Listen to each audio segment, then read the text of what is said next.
Muy buenas tardes again to everyone. I hope everybody's doing well, enjoying this Sunday, and just enjoying family. And I would like to also thank Tony from Stories Written by a Current Prisoner again for allowing me to get on this platform and just tell my stories in the hopes that we can guide somebody away from this lifestyle. Well, this is another short story. Before I get into the story, I would like to also say, you know, I would not talk about something that was told to me or that was just hearsay. When I speak about something, it's because I was either with the camaradas involved or heard it straight from the carnal's mouth, or I was involved directly in it. Okay, well, I'm gonna take you back to the early 2000s, 2000, early 2000s, and this happened in Calipat. There's a lot of he said, she said on here about paisas this, sureños this, but just to let you know that there is not one difference when it comes to us answering up to the proper people. Yes, we're two different branflas, but we're connected to the same individuals. At the end of the day, paisas sureños are for the same cause, which is la gente mexicana, right? But this is about old man Medina. For those that know who he was in Calipat. He was running both Ramflas, the Sureño Ramfla as the Paisa Ramfla. He was working at this time for Chino from El DF, the Carnal, and Wettersherm from Shelltown. Now, at this time, for those that know, Wettersherm didn't have a match up there. He had a lot of crews on the streets. He had a lot of pintas. He had a lot of wiggle in everything he did. You know, that's why I stated in a video before that I knew exactly how Lalo was because that was another senor that was up there, without taking from no other carnal, but the truth is truth. But at this time in Calipat, they decided that there was a lot of money here. So this happened, and in my opinion, it is why the reason why Toñito got taken out from Wilma's. He decided in this mission to sideline with or to actually side with Boxer from Artesia. Yeah, I know everybody's gonna say, Boxer, move forward, which I plan to. This will be my last story about this individual. And like I stated before, you know, anything that comes out of my mouth, I will make sure I put some sense into it. It is why I'm speaking one last time about this individual and will put past or behind me so I can move forward with you guys. But anyways, they decided to take over this yard and they wanted that money that was coming out of Calpat. So they did. They put a crew together and they moved on Medina. They actually were able to stab him and take over the yard. But this was short lived. Right after this, they came down on them and they removed that mess that was established and took over the yard again. Now, the reason I came to know about this, it has to do with a celly I had in Tehachapi Shoe. that had came down from this incident, but he was one of the ones that moved on Medina. Now, this individual, he knew that eventually he was going to have to answer up for. And at this time, the the Señor T, and no, not Duty. I met Duty, but it ain't the T I'm talking about from Kuka. Was there, and I knew it was just a matter of time for him to tell me I had to move on this fool, because everybody knew whoever put hands on Medina was gonna get a backlash from it. But we were talking one day, and I was sitting on the bottom bunk with my feet on the stool, and we were talking, and next thing you know, this guy he hits me from the sidelines. So when he hit me, I tried to stand up to boogie, but when I started to stand up, I felt my legs were were all jelly and excuse my language. And so what I did, I took wrestling in high school, and I was pretty good at it. So what I did, I just grabbed dude. I put him on a hole, and I just wrapped my legs around him, and we fell. And due to me being daisy from the hit, I didn't realize how long I was holding on to this individual. So when I said, okay, it's enough, and I let go of him, this guy was stiff. So when he was stiff, I let him go, and he stayed like that. And I went back and sat down on the bottom bunk, and I was like, man, this guy, I apologize about my language. They He's ruining my whole program. He's gonna have me do another 4 years in the shoe, and this is before I hit the 180. So I was mad, and at this time I had a lot of anger in me, for a lot of different reasons. But so I turned around and looked at him, and what I did was I got up mad. And for those that know, Tehachapi shoe sales, they're lovely. They're nice and big, and man, they're lovely. They're the most comfortable cells I've been into in the CDC. But anyways, I ran towards this guy, and I jumped and kicked him with both feet. When I kicked him, homeboy came back too. He gasped for air. When he gasped for air, the minute he backed into the door, and he started screaming, CO, CO. When I heard him scream for CO, I took off on him. So the SEALs came, they pulled him out the cell. So since it was not considered nothing serious because there were no weapons involved, it was just like at the end of the day, it turned out to be like a one-on-one thing, in the cell.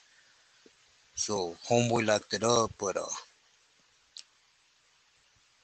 my next celly was a homeboy from Isa Arriba, and he was on the other side of the shoe. He was one of the ones that removed the crew that took over after Medina. So he told me everything that has happened, basically to not prolong the story or take you on a wild ride. It was all greed, you know. Basically, Boxer and Toñito wanted to sell up shop.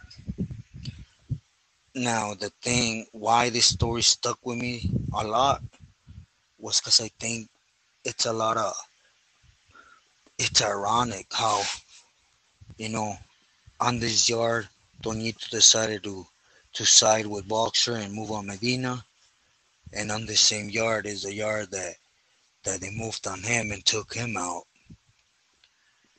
And if you were to ask me, through the time I hit Corcoran and then Pelican Bay Shoe, and I actually heard it from Carnales, I sincerely think that this was what really sealed Toñito's doom. Now, everything they say about his wife and all this, I couldn't tell you if it's true or not, and I'm not going to speak about it. But behind this, I could tell you that I really, in my heart and in everything that I came across, I really think that this paisa was the reason or the drop that overfloated the cup with Boxer, and he knew he was through. As the reason why Toñito was decided to be taken out. For those that don't know, that up in Pelican Bay, the names that were ringing was Lalo, but first and foremost was Weather Sherm. This carnal had a lot of power. I mean, this Billy had anything you can think of, from COs, free staff, MTA, medicals, had crews on every street, had prisons. Man, he was a powerhouse up there, you know. So I think personally that Toñito lasted as long as he did, because as everybody knows, Weather Sherm got chipped out 2007 to the feds, you know, and then from there went outside of Cali. So I really think that he was able to skid through that long. But at the end of the day, it is why Weather Sherm stayed in the cuts. Now you got to remember, a lot of the moves Boxer was doing, he had his homeboy Negro from Artesia always back in his play. So I really think, and at this time in Pelican Bay, Weather didn't have foundation to move on Negro. So when they were in Victorville, when Negro did that Tecato move on Rube, that was Weather's excuse to move on Negro. It is why it cost him his career. Now, as I move forward with the stories, I will touch more about when I hit Pelican Bay and the dealings of this carnal, because there's a lot of misunderstanding on how the carnales work in Cali with the cartels and on everything. So I would tell you guys stories in regards to this in the hopes that I could, you know, just bring some clarity to it. But at all times, in the hopes that I could have someone stay righteous to what counts, which is again your streets, neighborhood, yourself and your family. Because I could tell you this, that man, throughout all the time that I did, in a blink of an eye, I'll take it back and just say it ain't worth it. It's a lot of suffering. There is a lot of sit down time where they either decide to talk to the ants per se, or you go crazy. But I will get into them stories. Again, this story was just my thoughts on why Toñito eventually got taken out, and this was the last drop. They had Boxer checked in, but I want you guys to picture this. Now, the mafia or the carnales had this thing where We're just waiting on this fool. We gotta keep him comfortable so he comes out and we're able to get him. So this is how much value the camponeros or sureños have with the carnales. Just think about from this incident that I'm telling you till that time Boxers checked out, a year and a half passed by. So if we really sit down and analyze how this individual was, how much camaradas he was hurting on a daily basis, neighbor this individual was, just to imagine how many neighborhoods he got money from bogus green lights that he made up just because he could, how many people he had PC'd up. I mean, any smart individual can see, you know, again, loyalty. Are they loyal to Sureños? You know, do they care about Sureños? Even though Sureños are frontline for them? Nah, hell no. But within time, I will get into a better understanding story about a misunderstanding that Alfie, the Florencia Carnales, and what a Sherm had just to keep expanding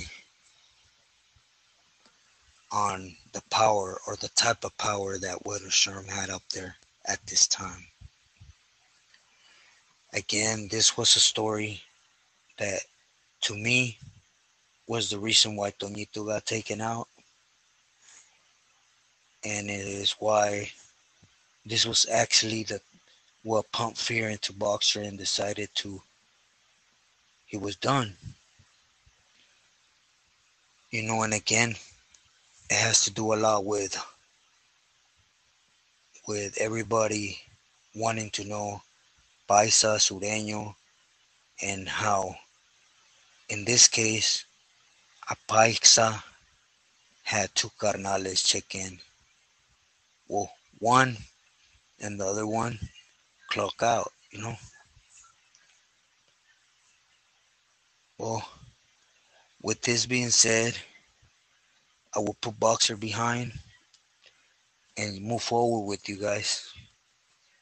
I'm sorry if this story wasn't out there like people expect these stories to be, but I don't like to put more crema than what it needs to be put out. I like to put the message out there, you know, again, in the hopes of helping a young camarada stay righteous to what counts. As well as to just share my stories, man, without having you guys get tired of hearing them. After this story, I will sit down for a little bit and allow you guys to submit whatever doubt questions you want me to reply to so I could have that sit down with Tony, and then I will come back, have that sit down, and continue with the stories. So with this said, again, gracias for hearing my stories. Please stay loyal to you, stay loyal to your family, and stay blessed. Thank you.